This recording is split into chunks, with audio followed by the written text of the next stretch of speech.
وَلَقَدْ يَسَّرْنَا الْقُرْآنَ لِلذِّكْرِ فَهَلْ مِن مُدَّكِرٍ۔ کیا فرشتوں میں امتیاز اور تفریق جائز ہے؟ ہم کر سکتے ہیں؟ جس طرح قرآن نے کہا کل من کان عدوا لجبریل فإنہ نزل علی قلبک بإذن اللہ۔ اس نقطے کو جاننے کے لیے پہلے یہ سمجھنا ضروری ہوگا جتنے ملائکہ ہیں، جتنے فرشتے ہیں، وہ بنفسہ ہی فی نفسہ ہی ان میں حسد نہیں ہے، اناد نہیں ہے، اور وہ مسابقت اور مقابلے سے بھی پاک ہیں۔ ملائکہ میں ایسی کوئی صورتحال نہیں کہ وہ ایک دوسرے سے مقابلہ کرتے ہیں، میں نے آگے بڑھنا ہے، میں نے اس سے آگے جانا ہے، میں نے یہ کرنا ہے، یا حسرت ہو یا حسد ہو کہ اس کی چیز میرے پاس آ جائے، اس کا مقام میرے پاس آ جائے۔ ان کی جبلت ہی یہ نہیں، ان کی فطرت ہی یہ نہیں۔ یہ جبلتیں اور فطرتیں اللہ تعالیٰ نے انسانوں میں رکھی ہیں، جنوں میں رکھی ہیں، انسانوں میں رکھی ہیں، ملائکہ میں نہیں رکھی ہیں۔ ان میں یہ جبلت اور فطرت نہیں ہے، لہٰذا وہ نہ مسابقت کرتے ہیں، نہ وہ مقابلہ کرتے ہیں، اور نہ ایک دوسرے سے آگے بڑھنے کی جانے کی کوشش کرتے ہیں۔ تو ان میں تفریق کا، امتیاز کا کوئی سوال ہی پیدا نہیں ہوتا۔ جس کی ڈیوٹی، جس کی ذمہ داری جو اللہ نے لگا دی، وہ اپنا کام کیے جا رہا ہے۔ اور سب سے بڑی ذمہ داری ان کی یہ ہے کہ وہ اللہ کے بندے ہیں، اللہ کی بندگی کرنے والے۔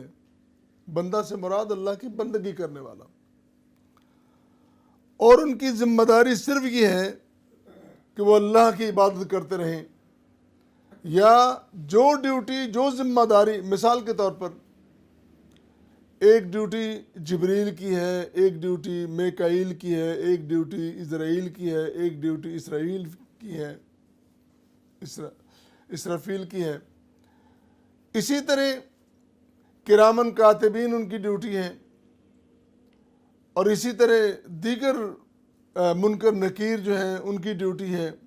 کئی اور اس طرح ہمارے سامنے چیزیں آتی ہیں کہ وہ ڈیوٹیاں اللہ تعالیٰ نے، یا قیامت کے دن وہ ہوگا کہ جس طرح وہ سنگلوں میں، زنجیروں میں جکڑ کر بندوں کو لائیں گے تو وہ پکڑنے والے ملائکہ ہی ہوں گے نا۔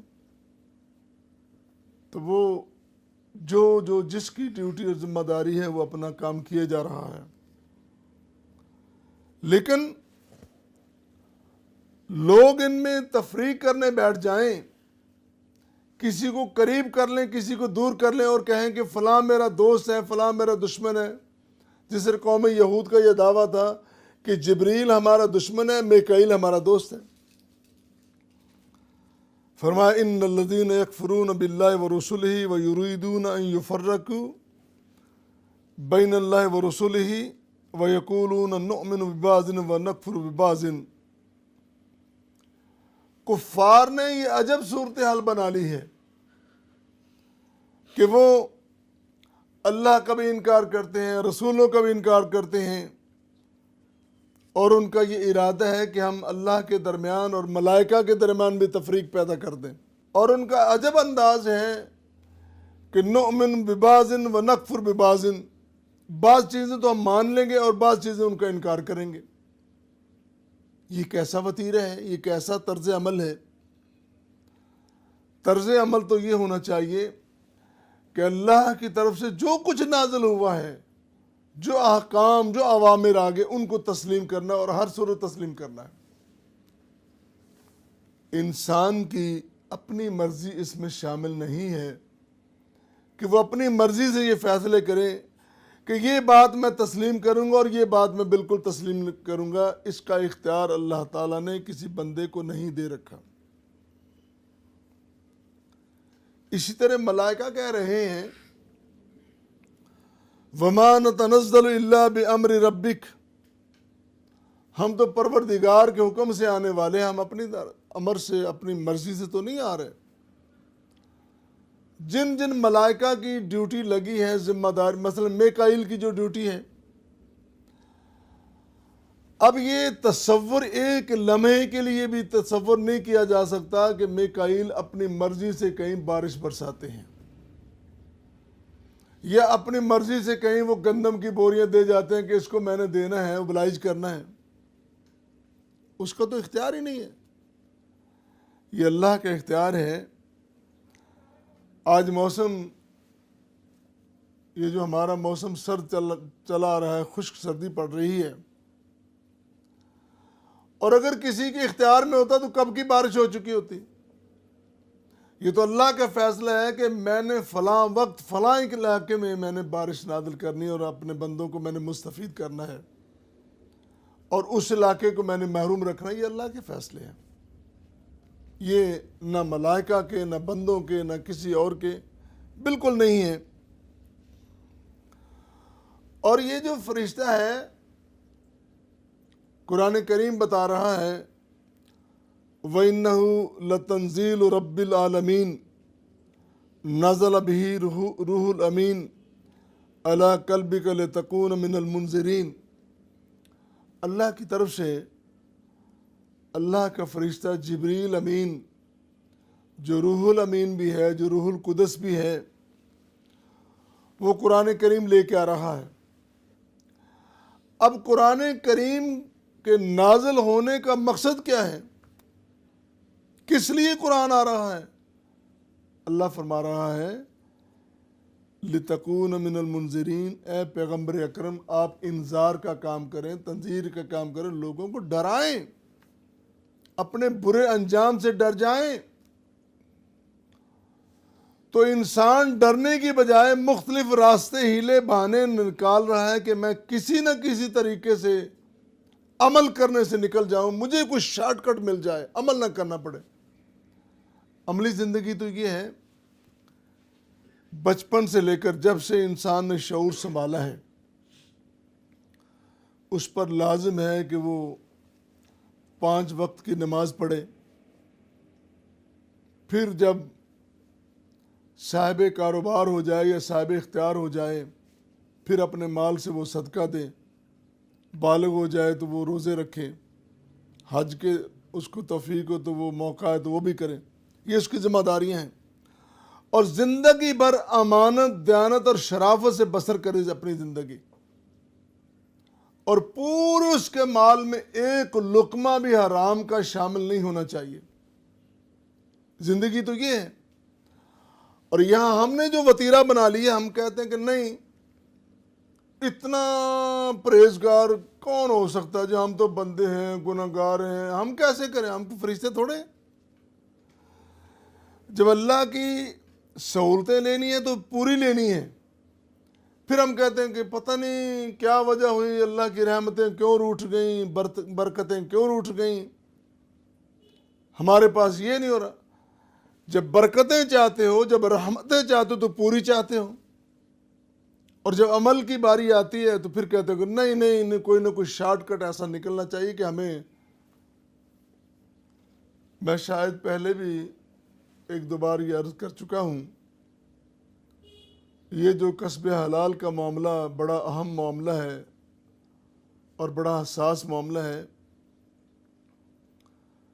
ہمارے ہاں جو عمومی طور وتیرہ ہے، ایک آفیسر اپنی 30، 32، 35 سال کی سروس میں، ساری سروس میں دونوں ہاتھوں سے رشوت سمیٹتا رہتا ہے۔ اس نے مہنگے علاقے میں گھر بنا لیے، بڑی بڑی گاڑیاں بنا لی، اپنے بچوں کو مہنگے سکولوں میں پڑھا لیا، اور پھر آخر میں ریٹائرمنٹ کے بعد پھر اس نے سمجھا کہ اب مجھے معافی مانگ لینی چاہیے، اب مجھے نیک بن جانا چاہیے، اب وہ توبہ کی طرف آتا ہے۔ سوال یہ ہے، میرا یہ سوال علماء سے بھی ہے، مشائخ سے بھی ہے، بڑوں سے بھی ہے، دانشوروں سے بھی، اور میرے جیسے گنہگار طالب علموں سے بھی میرا یہ سوال ہے، اس نے جو ساری زندگی حرام کی کمائی کی ہے، اس نے جو عمارتیں کھڑی کی ہیں، اس نے اپنے بچے کو مہنگے اسکولوں میں باہر کی دنیا سے پڑھا کے اس کو لکھا کے جوان کیا ہے. وہ ساری تعلیم، وہ ساری بلڈنگیں، ساری عمارتیں جو حرام کی بنیاد پر ہیں، ایک لفظ توبہ کہنے سے وہ سارے کے ساری جو بلیک منی ہے وہ وائٹ منی کیسے ہو جائے گی؟ کیا علماء کے پاس اس کا کوئی جواب ہے؟ کہ جو ڈاکے ڈالے ہیں، جو چوریاں کی ہیں، جو لوگوں کی جیبیں کاٹی ہیں، جو غریبوں کی، تنگ دستوں کی، مسکینوں کی، بیواؤں کی، یتیموں کی، وہ کس طرح ایک لفظ توبہ کہنے سے وہ سارا کچھ ٹھیک ہو جائے گا؟ یہ بڑی سمجھنے کی بات ہے. ہاں، اگر تو آپ ایسا کرو کہ آپ نے زندگی گزار لی، جہالت میں گزار لی، گناہوں کی دلدل میں گزار لی، اب آپ کا جی چاہتا ہے کہ میں یہ سب کچھ چھوڑ دوں، اللہ کی بارگاہ میں بیٹھ جاؤ، اللہ سے معافی مانگو، اور جتنا کچھ لوٹا سارا واپس کر دو. جس سے لوٹا، جس کا حق ہے سب کو دو. ورنہ اس فکر میں رہو کہ کل قیامت کے دن وہ لوگ آئیں گے، گریبان پکڑیں گے، اللہ اس حاجی نے، اس مولوی نے، اس خطیب نے، اس پیر نے، اس شیخ نے ہمارا سب کچھ لوٹ لیا تھا، ہمارے بچے بلکتے رہے، بھوکے رہے، اور یہ کھاتا رہا، اور پھر آج جنت میں ہم سب سے آگے جا رہے ہیں. اللہ کہیں گے نہیں، جنت میں نہیں جائے گا جب تک حساب نہ دے لیں. اللہ کہیں گے پہلے حساب دے پھر جنت میں جائے گا. تو یہ بڑا اہم معاملہ ہے، اور پھر ہم خود تو بدلتے نہیں، اور ان کی طرف ہم بھاگے چلے جا رہے ہیں اور دشمنیاں بنا رہے ہیں. اللہ قرآن کریم میں اللہ فرما رہے ہیں، من کان عدوا للہ وملائکتہ ورسلہ وجبریل ومیکال فإن اللہ عدو للکافرین. جن لوگوں نے اللہ کے ساتھ، اللہ کے فرشتوں کے ساتھ، اللہ کے پیغمبروں رسولوں کے ساتھ دشمنی بنا رکھی ہے، اللہ کا اعلان سن لیں، اللہ ان سب کا دشمن ہے. انہوں نے رب کے ساتھ دشمنی پیدا کر لی ہے تو اللہ بھی اعلان کر رہا ہے کہ میں سب کا دشمن ہوں. ایک حدیث میں آتا ہے، صحیح بخاری کی روایت، حضرت ابو ہریرہ رضی اللہ تعالیٰ عنہ بیان کرتے ہیں، ان اللہ تعالی قال من عادى لی ولیا فقد آذنتہ بالحرب. جس شخص نے میرے دوست کے ساتھ دشمنی اختیار کی، اللہ کے رسول اللہ کے دوست ہیں، اللہ کے فرشتے اللہ کے دوست ہیں، اور اولیاء اللہ جو اللہ کے بندے ہیں وہ بھی اللہ کے دوست ہیں. جس کسی کے ساتھ بھی کسی نے دشمنی اختیار کر لی تو میں بھی جنگ کا اعلان کرتا ہوں. اللہ تعالیٰ کہتا ہے میں بھی جنگ کا اعلان کرتا ہوں اس کے خلاف. ایک دوسری حدیث ہے، اس میں بیان ہو رہا ہے، من عادى لی ولیا فقد بارزنی بالحرب. جس شخص نے میرے کسی دوست کے خلاف یا اس کے ساتھ دشمنی اختیار کر لی، سمجھ لے کہ اس نے میرے خلاف اعلان جنگ کر لیا ہے. اب دونوں طرفوں سے اس دشمن خدا کی طرف سے بھی اعلان ہو رہا ہے اور اللہ کی طرف سے بھی اعلان ہو رہا ہے. اتنے بڑی جنگ کے بعد کون سی صورت ہے جو اس جنگ کو ختم کر سکتی ہے، مٹا سکتی ہے؟ وہ یہی ہے کہ بندہ اللہ کی بارگاہ میں سچی توبہ کرے اور کہے کہ آج کے بعد میں کوئی غلطی نہیں دہراؤں گا، میری زندگی ساری کی ساری تیری مرضی کے ساتھ بسر ہوگی اور اس کتاب بسر ہوگی. اللہ کے بندوں کی صفتیں دیکھنی ہوں تو سورہ یونس کی 62 اور 63 آیت کریمہ میں دیکھا جا سکتا ہے کہ اللہ کے ولی کون سے ہیں.